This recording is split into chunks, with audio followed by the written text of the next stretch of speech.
네, 그럼 시작하겠습니다. 안녕하세요. 사랑일기 가족 정유현입니다. 이른 아침부터 자기 개발을 위해서 또 아이들을 위해서 열심히 공부하고 계신 선생님들 보면서 정말 대단하다라는 생각이 들고 존경스럽고요. 이 자리에 함께할 수 있어서 너무나도 영광입니다. 사실 오늘 같은 자리는 직접 만나서 눈을 마주치고 함께 공감을 나눠야 하는데 같은 공간에 있지 못해서 너무나도 아쉽고요. 제가 20년간 사랑의 일기와 함께하면서 느낀 감정들이 이 20분 안에 잘 전달이 될 수 있을지 또 어떤 이야기를 해야 할지 고민하면서 준비를 했는데요. 하나의 사례 발표인 만큼 앞선 강의보다는 좀 더 편안하게 들어주시면 될 것 같습니다. 일단 제 소개부터 하면 저는 2016년부터 티브로드, 이데일리 TV, 광주 SBS 등에서 아나운서로 활동을 했고요. 현재는 KT와 현대자동차에서 사내방송을 진행하고 있고 또 경제와 자동차, 게임 등 정말 다양한 분야에서 프리랜서 아나운서로 활동하고 있습니다. 요즘 많이 나오는 호감원 TV 광고에서도 저를 한 번쯤 보셨을 수 있는데요. 이렇게 방송을 하게 된 것도 7년 차로 접어들었는데 제가 이렇게 방송인이라는 꿈을 꾸고 또 꿈을 이루는 데 있어서 사랑의 일기는 저한테 큰 역할을 또 영향을 줬었던 것 같습니다. 그 사랑의 일기의 역할을 저는 이 그림으로 표현하고 싶은데요. 바로 마중물입니다. 다들 잘 아실 것 같지만 이 마중물은 펌프질을 할 때 물을 끌어올리기 위해서 붓는 한 바가지의 물을 뜻하는데요. 여기에서 물을 제 삶의 열정 혹은 꿈이라고 생각을 해본다면 그 열정의 원동력이 되었던 것은 바로 사랑의 일기라는 마중물이 있었기 때문입니다. 제가 처음으로 사랑의 일기와 인연이 되었던 것은 지금 보이시죠? 2000년 사랑의 일기 큰 잔치라고 가운데 이렇게 써져 있는 사진을 보실 수가 있는데요. 9살이었던 초등학교 3학년 때였고요. 4살 때부터 써왔던 일기장을 제가 이때 출품을 하면서 사랑의 일기 쓰기 대회에 나가게 됐습니다. 믿으실지 모르겠지만 저는 한글을 일기를 통해서 배웠는데요. 4살 때부터 한글, 가나다라부터 시작을 해서 간단한 단어 쓰기, 그리고 문장 쓰기 이렇게 이어지면서 점점 일기를 쓰면서 한글을 배우게 됐고 또 그림 일기를 썼습니다. 지금 옆에 보시는 것들이 그림 일기장이 되겠는데요. 초등학교 1, 2학년 때에도 꾸준히 일기를 쓰게 되면서 당시 담임 선생님께서 3학년 때 담임 선생님께서 사랑의 일기 단체를 저한테 소개를 해주셨고 제가 이렇게 대회에 나가게 됐습니다. 자, 그러면 여기에서 왜 그렇게 일기를 열심히 어렸을 때부터 썼냐라고 많이들 물어보실 수가 있는데요. 일기가 좋아서요 라고 대답을 하고 싶지만 사실 그건 아니고요. 저는 엄마의 영향이 컸습니다. 저희 엄마가 다른 건 별로 관여를 안 하셨는데 유난히 어렸을 때부터 매일 밤 일기 쓰기를 저한테 강조하셨습니다. 너무너무 쓰기 싫고 사실 귀찮은 날도 많았고 그랬지만 엄마가 용돈을 주신다고 하셔서 용돈을 벌기 위해서 놀러 가기 위해서 혹은 간식을 먹기 위해서 억지로 지금 옆에 보시는 것처럼 이렇게 그림으로만 표현을 했었던 적도 있고요. 그림과 함께 짧게 이렇게 그림 일기를 썼던 적도 있고 어쨌든 억지로 일기를 쓰게 됐습니다. 그런데 처음에는 자발적이진 않았지만 어쨌든 그 덕에 저는 사랑의 일기를 알게 됐고요. 자, 그런데 여기에서 중요한 건 사랑의 일기와 함께한 3학년 때부터는 엄마가 강요를 하지 않아도 제 스스로 일기를 쓰는 아이가 되었다는 겁니다. 무엇이 제 가슴을 뛰게 했을까? 일기를 쓰게 만들었을까? 제가 돌이켜서 생각을 해보니까 저는 일기가 소통의 창구가 될 수 있다는 것을 사랑의 일기를 통해서 알게 된 것 같은데요. 지금 보시는 사진들이 제가 담임 선생님과 또 엄마와 일기를 통해 비밀 소통을 했었던 그런 사진들을 나열을 하고 있는데 사실 그 전부터 엄마랑은 일기를 통해서 꾸준히 소통을 하긴 했습니다만 선생님과 교류하는 것은 제한적인 부분이 있었거든요. 그런데 사랑의 일기를 소개해 주신 3학년 때 초등학교 선생님부터 시작을 해서 제가 시킨 건 아니지만 매일 선생님 자리에 제 일기장을 올려놨었거든요. 그러다 보니까 이제 선생님께서는 조금 좀 귀찮으실 수는 있겠지만 매일 짧게라도 사인을 해주신다거나 코멘트를 달아주신다거나 이렇게 피드백을 해주셨고요. 근데 그게 저한테는 뭔가 내가 나한테 관심을 가져주고 있구나. 나라는 아이를 이렇게 신경 쓰고 계시는구나 라는 생각이 들어서 더 열심히 학교 생활을 하려고 했었던 것 같습니다. 다소 숨기고 싶고 창피한 내용도 있었지만 제가 기뻤던 거, 슬펐던 거, 친구나 혹은 뭐 친구들이나 아니면 부모님이랑 싸웠던 뭐 모든 이야기들 저는 그냥 일기장에다가 솔직하게, 솔직담백하게 썼거든요. 그런 제 일상들을 공유하면서 더 선생님과 깊은 교류를 나눌 수가 있었던 것 같고요. 사랑의 일기쓰기 대회에 일기장을 내거나 또 공식 홈페이지가 아주 활발하게 운영되었었던 적도 있었는데 그 공식 홈페이지에다가 글을 쓰면 선생님들께서 또 답변을 달아주셨어요. 그때 당시에는 얼굴도 모르는 선생님도 많으셨는데 어찌됐건 그런 피드백을 받음으로 인해서 그 모든 것들이 뭔가 내가 케어받고 있구나라는 생각이 들기도 했고 더 열심히 살아야겠다, 더 열심히 일기를 써야겠다라는 생각을 자연스럽게 할 수 있었던 것 같고요. 저한테는 큰 원동력이 됐었던 것 같습니다. 지금 보시는 사진들이 제 일기장인데요. 유치원 때부터 뭐 초등학교, 중학교, 고등학교 때까지 일기장을 쭉 이렇게 담겨져 있는 사진인데 사실은 더 많았거든요. 더 많았는데 연수원이 사라지면서 많이 불에 타고 없어진 게 개인적으로는 좀 많이 아쉽고 제 일기장의 특별한 점을 제가 좀 소개를 해드린다고 한다면 지금 보시는 것처럼 저는 제 일기장에 이름을 붙여줬습니다. 이렇게 뭐 콩콩이 편, 뭐 해다리 편, 막 이런 식으로 저는 일기장 하나하나마다 이름을, 캐릭터를 부여해서 이렇게 이름을 좀 붙여줬고요. 그래서 저는 하나의 식물을 기르듯이 마치 일기장을 기른다, 일기장을 열심히 이렇게 좀 꾸며본다라는 의미로 이렇게 이름도 붙이고 또 예쁘게 기르기 위해서 열심히 일기를 썼었던 것 같고요. 이렇게 일기장이랑 제가 또 소통을 하기도 했어요. 지금 여기 보시면은 뭐 랄라이에게 편지를이라고 해서 이 랄라이가 제 일기장이거든요. 그래서 일기장한테 같이 일기장한테 뭐 안녕, 뭐 나는 너의 새 주인이 된 누구야라고 하면서 일기장과 이렇게 소통을 한번 해보기도 하고 저 나름대로는 여러 가지 재미 요소를 찾아서 일기를 자발적으로 쓸 수 있도록 노력을 했었던 것 같습니다. 그리고 또 일기에 조금 더 애정을 갖고자 여러 가지 방법을 많이 사용하기도 했었는데요. 지금 보시면은 뭐 유연이의 연표라고 해서 제가 살아온 그런 삶들을 연표를 통해 가지고 일기장에 기록을 해보기도 하고요. 제가 좋아하는 만화 캐릭터를 제가 직접 그림을 그려보기도 하고 그리고 일기라기보단 약간 광고의 형태에 더 가까운데 일기장이 약간 광고 형태의 그런 문구로 일기를 써보기도 하고 뭐 영어 일기를 써보기도 하고 정말 다양한 형태로 일기를 썼습니다. 그리고 제가 또 아까 소통을 말씀드렸는데 사랑의 일기를 통해서 다른 학교 학생들과 소통할 수 있었다는 점도 저한테는 큰 메리트였는데요. 우리 학교, 우리 지역에서 더 나아가서 사랑의 일기를 매개로 정말 다양한 행사에 참여를 하면서 전국의 친구들과 만날 수 있게 됐습니다. 지금 보시는 사진들이 그런 거고요. 특히 지금 보시는 사진들 같은 경우는 굉장히 특별한 게 제가 2001년에 한중 체험학습단이라고 해서 이 중국 연변으로 사랑일기 친구들과 함께 중국에 사는 사랑일기 가족들을 만나러 간 적이 있었거든요. 그래서 그때 가서 즉흥적으로 중국 연변에 있는 친구들과 뭐 독서 토론 대회를 가지기도 하고 또 이렇게 중간 학예 발표회라고 해서 학예 발표회에 참여하기도 했었고요. 지금 보시면 아주 젊었던 고진아 대표님의 모습도 만나실 수가 있는데요. 그리고 여기 밑에 보시면은 지금 이 사진은 일송정에 간 사진이고 바로 그 옆에는 백두산 천지에서 만세를 부르고 있는 그 모습이거든요. 그래서 진짜 특히 백두산 천지에 갔을 때에는 바로 맞은편에 보이는 북한의 모습을 보면서 이렇게 가까운데 왜 북한에 가지 못할까라는 아쉬움을 어렸지만 참 느낄 수가 있었던 것 같고 또 이렇게 연변에 있는 우리 조선족 친구들을 만나면서 너무 한국 사람 같은 거예요. 말도 다 통하고 그런 거를 보면서 동포애도 느낄 수가 있었던 것 같고요. 여러 가지들을 또 체험을 통해서 다양한 친구들을 만나면서 느낄 수 있었던 것 같습니다.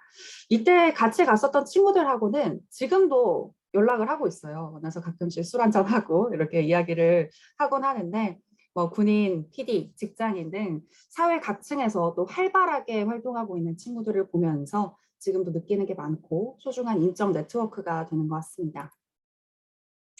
자, 그리고 제가 이 사진을 구하지 못해서 너무나도 아쉽습니다만 2001년 사랑일기 큰잔치 오프닝을 제가 했었는데 그때 이제 저 혼자 한 게 아니라 중국에서 온 사랑일기 가족, 친구와 이렇게 2MC로 해가지고 오프닝을 했었어요.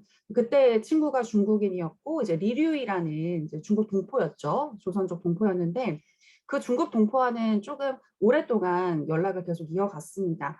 아마 지금처럼 페이스북 같은 SNS가 있었다면 지금까지도 연락을 했을 것 같은 친구인데 지금은 아쉽게도 못하지만 고등학교 1학년 때까지는 연락을 했었는데요. 그때 이제 그 친구가 따로 또 한국에 찾아온 적이 있었어요. 그래서 그때 저희 집에서 홈스테이를 하면서 이제 같이 자고 놀고 그랬었고, 지금 요 은정 가족 동요제라고 해가지고 이렇게 5명의 가족이 나와서 노래를 부르고 있는 장면이 있는데, 여기는 이 친구가 리류예요. 그래서 그때 한국에 잠깐 놀러 왔을 때 우리 같이 가족 동요제에 나가보자라고 해가지고 저희 가족하고 같이 나가가지고 대상을 받기도 했었고요. 그리고 사랑의 일기 연수원이 생겨가지고 저희가 또 사랑의 일기 친구들과 같이 운동회도 하고 또 강의도 듣고 그랬었던 기억이 있는데 요 밑에 보이시는 게 바로 지금 이 운동회를 하는 장면이고 바로 그 위에는 강의를 듣는 장면입니다. 보시면 여기 하얀 색깔 모자를 쓴 친구가 바로 저고요. 그리고 그 옆에는 여기 제 동생이 있고 여기 아주 특별한 분이 또 계신데 지금 뒤쪽에 보시면은 노란 색깔 옷을 입고 계신 다나 용모의 여성분이 계시거든요. 이분이 바로 지금 현대자동차 현정은 회장님이세요. 그래서 그때 아드님이랑 같이 오셨던 걸로 기억을 하는데 많은 사회의 어떤 지도자 그리고 리더라고 할 수 있는 분들이 저희 사랑의 일기에 또 관심을 가져주셨고 이렇게 또 연수원을 만들고 많은 기업에서 후원도 많이 해줄 정도로 잘 나가던 사랑의 일기였는데 지금은 좀 연수원이 사라졌다는 게 많이 아쉽고요. 또 그 옆에 보면은 사랑의 일기 모음집이 저희가 이제 모음집을 발간을 하기도 했는데 친구들이랑 같이 매년 이렇게 사랑의 일기 책을 냈어요. 그래서 저희가 가장 보여주고 싶은, 가장 공개하고 싶은 각자의 일기 한두 개씩을 모아가지고 이렇게 모음집을 내기도 했었고 그리고 또 그 밖에도 사진과 뭐 일기장들이 정말 많았는데 아까도 말씀드렸지만 연수원에서 이제 많이 없어져가지고 불에 타고 없어진 부분들이 굉장히 많이 아쉽고요. 사랑의 일기와 이제 함께 했었던 지난 날들을 제가 한번 떠올려 보면 오늘 밤을 샐 정도로 참 많은 역사를 같이 했었던 것 같고 다양한 사람들을 많이 만날 수 있었습니다. 다시 소통이라는 키워드로 돌아가서 이를 통해서 저는 다른 사람, 그러니까 나와 다른 사람들을 만날 때 어떤 식으로 소통하고 어울릴 수 있는지 사회성을 많이 배우게 된 것 같고요. 이 사진들은 제가 학창시절 서울시 학생 MC로 활동할 때 사진들이고 그 외에도 제가 학창시절에 뭐 쭉 학급의 임원도 하고 뭐 학교 학생회장을 하기도 하고 뭐 여러 가지 활동들을 했었는데 뭐든지 적극적으로 참여하는 아이로 사람으로 자라나는 데 있어서 일기가 저한테 많은 영향을 줬었던 것 같습니다. 그리고 이 사진은 사랑의 일기 큰 잔치 사회를 봤던 사진인데요. 이때가 중학교, 고등학교 때거든요. 네. 사랑의 일기는 이처럼 파격적으로 행사의 아마추어인 학생 MC를 기용하는 등 저 말고도 저희 사랑의 일기 식구들한테 많은 기회를 줬습니다. 저 또한 이렇게 어렸을 때부터 많은 사람들 앞에서 사회를 보면서 아나운서라는 꿈을 자연스럽게 갖게 된 것 같고요. 제 마음의 꿈을 꾸준히 지켜주는 경험을 사랑의 일기가 제공해 줬습니다. 그런 의미에서 제 인생의 마중물 역할을 해준 사랑의 일기다라고 저는 감히 표현을 할 수 있을 것 같고요. 저처럼 많은 후배들의 열정과 꿈에 또 사랑의 일기가 마중물이 되었으면 좋겠습니다. 또 이러한 경험들이 있고 제가 직접 느꼈기 때문에 지금 이 자리에서 이렇게 발표를 하는 건데 이런 경험들이 또 후배들한테 많이 공유가 되었으면 하는 바람에서 제가 또 선생님들한테 바람이 있기도 합니다. 그런 것들을 좀 말씀드리려고 하는데요. 지금 보시면은 뭐 저 같은 경우에는 '이게 일기야?' 라는 생각이 들 정도의 일기를 많이 쓰기도 했어요. 앞서서 이제 이 일기 같은 경우에는 뭐 인생에 대해서 사람에 대해서 생각을 해 보기도 하고 '정말 수학, 과학만 중요한 걸까? 그리고 사람은 꼭 죽어야 할까?' 약간 심오한 문제에 대해서 일기를 써 보기도 했었는데요. 근데 이거 외에도 사실 저는 진짜 간단하게 일기를 쓰기 싫을 때는 이렇게 시를 떡볶이라는 시를 쓰기도 했죠. 이렇게 시를 쓰기도 했었고 그다음에 만화 형태로 해서 그냥 그림을 그려 본 적도 있었고 아니면은 신문 스크랩을 한 적도 있었고 아니면은 뭐 친구에게 편지를 쓴 적도 있었고 정말 다양한 형태의 일기를 썼었거든요. 그래서 뭐 그 밖에도 계획표를 짜거나 뭐 그냥 스크랩을 하거나 아니면 어떤 것을 받아쓰기 하거나 여러 가지 형태의 일기를 썼었는데 우리가 흔히 생각하는 일기의 형식은 아니었지만 그 또한 제 삶을 꾸려나가고 또 되돌아보는 데 있어서 큰 영향을 줬었던 것 같습니다. 만약 선생님들이 아이들에게 어떤 형식을 갖춘 일기를 강요하는 것이 아니라 그냥 나라는 사람을 담을 수 있는 역사책을 한번 기술해봐. 뭐 얘들아 그 역사책의 작가가 너라는 사실이 좀 멋있지 않니? 뭐 지금은 쓰기 싫어도 나중에 크면은 저절로 웃음이 날 거야. 쓰기 싫으면 나는 오늘 그냥 일기가 쓰기 싫어. 나는 그 한 줄을 써도 돼. 라는 식으로 조금 더 일기를 편하게 쓸 수 있게끔 대신 꾸준히 쓸 수 있게끔 아이들을 좀 지도해 주신다면 아이들이 좀 더 편안하게 접근할 수 있지 않을까라는 생각이 듭니다. 그리고 지금은 없는 것 같은데 이전에는 사랑의 일기에서 만든 일기장이 있었어요. 지금 보시는 일기장이 바로 그 사랑일기에서 직접 제작한 사랑일기장이거든요. 지금 보시면은 뭐 어떻게 일기를 쓸까? 일기의 좋은 점, 나의 집, 나는 누구인가? 막 이런 약간은 좀 근본적인 나에 대한 물음들을 좀 가져볼 수 있게끔 했고 일기는 왜 써야 하는지 막 등등의 이런 것들을 이제 기술해 놓은 사랑일기장이 있었고 다음에 보시는 건 이제 월드컵 일기장이라고 해서 이제 2000년, 2002년이죠. 그때 월드컵이 있었을 때 월드컵 퀴즈 대잔치라고 해가지고 이 사랑 일기장에 약간 이렇게 객관식 형태로 퀴즈를 풀어볼 수 있는 형태도 있었고요. 월드컵과 관련된 다양한 지식들을 알려주는 것들도 있었거든요. 그래서 이런 일기장이 있어서 더 나, 그리고 내 친구들, 그리고 지금 사회에서 일어나고 있는 여러 가지 현상들에 대해서 생각해 볼 수 있는 그런 것들이 좀 됐었던 것 같은데 만약에 지금은 이런 사랑의 일기장이 없다고 한다면 우리 선생님들께서 이런 근본적인 질문들 그리고 이 밖에 다양한 것들을 생각해 볼 수 있는 주제를 좀 정해 주신다면 아이들이 일기를 쓰는 데 있어서 좀 더 여러 가지 주제를 가지고 접근해 볼 수 있지 않을까라는 생각이 듭니다. 또 뭐 요즘 일기장 검사가 뭐 인권 침해다 뭐다 얘기가 많은 걸로 알고 있는데 개인적으로 일기가 저 같은 경우에는 선생님과의 소통 창구여서 좋았지만 이게 또 부담스러운 친구들이 있을 수 있을 것 같거든요. 그래서 혹시 그런 친구가 있는지 미리 좀 조사를 해서 그런 친구들의 경우에는 뭐 내용까지는 안 보여주더라도 뭐 살짝 쓴 정도만 보여준달지 뭐 이런 식의 방법을 통해서 뭐가 됐든 아이들이 일기를 좀 쓸 수 있게끔 좀 지도를 해주시면 어떨까라는 생각이 듭니다. 네. 그리고 이 얘기는 꼭 드리고 싶은데요.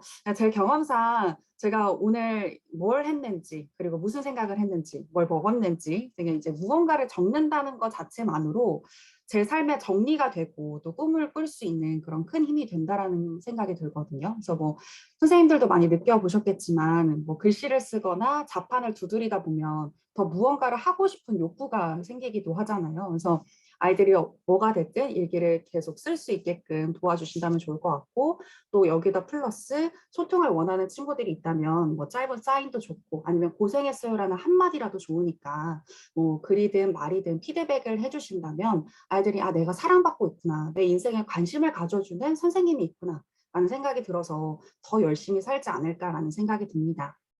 그리고 자신의 삶을 기록하는 꿈나무들에게 더 자라나라는 의미로 이렇게 상장도 주고 있으니까요. 상의 높낮이를 떠나서 그것만으로도 큰 격려가 될 수 있는 것 같고요. 저 같은 경우에는 아까 2000년도 처음에 사랑일기 큰 잔치에 참여했을 때에는 사랑일기 조직원장상을 받았어요. 그리고 이제 중국에 갔다 오고 뭐 그랬던 경험들을 책으로 내면서 6학년 때 이제 장관상을 받았고 그다음에 또 고등학교 때 또 한 번 장관상을 사랑일기에서 수상을 했는데 이게 상이 점점 커지는 것도 기분이 좋고요. 왜냐하면 아무래도 열심히 하다 보면 조금씩 더 높아지는 것들에 대한 성취감을 갖게 되잖아요. 그래서 그랬던 것도 좋았던 것 같고 뭐 아까도 말씀드렸지만 높낮이를 떠나서 이 상을 받는다는 것 자체만으로도 큰 격려가 될 수 있기 때문에 사랑의 일기 많이 홍보해 주시면 좋을 것 같습니다. 그렇게 지금까지 제가 어떻게 일기를 쓰게 됐는지 그리고 제 삶에 어떠한 영향을 끼쳤는지 여러분들에게 소개를 해드렸는데요. 제가 생각을 해보니까 올해로 이제 22년째가 됐더라고요. 사랑의 일기 가족이 된 지도 네, 벌써 22년째가 됐는데 사실 아직도 많이 부족한 사람이지만 그래도 지금까지 살면서 일기가 저를 크게 지탱해 줬다고 생각을 하기 때문에 이렇게 선생님들께 작은 바람까지 감히 말씀을 드릴 수 있었던 것 같고요. 누군가에게 꿈을 심어주고 또 그 꿈을 펼칠 수 있게 도와주시는 분들이 바로 선생님들이시니까 앞으로도 더 힘내주셨으면 좋겠고 선생님들의 교육 인생에 있어서도 사랑의 일기가 하나의 마중물이 되었으면 좋겠습니다.